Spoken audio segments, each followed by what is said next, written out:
5 erreurs courantes commises par les catholiques pendant la messe. 1. S'asseoir avant que le prêtre ne s'assoie. Dans la messe, le prêtre célébrant est le représentant du Christ dans cette messe, et il est inapproprié pour le fidèle de s'asseoir avant lui.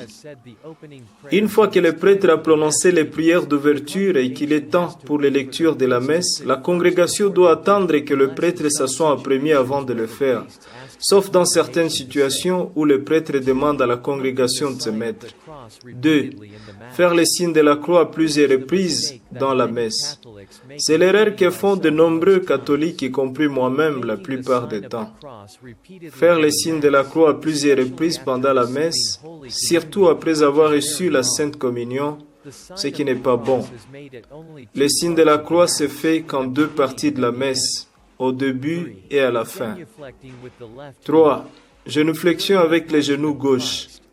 Pendant la passion du Christ, les soldats romains se sont agenouillés avec leurs genoux gauche devant Jésus, mais ils se moquaient en fait de lui. Genuflexion des catholiques, c'est-à-dire s'agenouiller avec les genoux droits, en signe de respect pour la Sainte Eucharistie.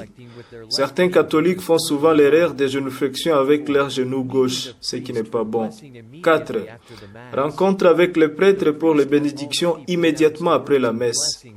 Le prêtre a déjà prononcé des paroles de bénédiction lors du rite de la clôture de la messe. Il n'est donc pas nécessaire de le rencontrer pour de bénédictions personnelles après qu'il se soit retiré de l'Église. 5. Quitter l'Église avant le prêtre. Il convient d'attendre que le prêtre se retire complètement de l'Église avant de sortir. Mais malheureusement, de nombreux fidèles quittent la messe immédiatement après les prières d'après la communion et certains immédiatement après la messe, alors que le prêtre n'est pas encore parti. S'il vous plaît, soyez catholique dans la pratique, pas seulement par les simples mots.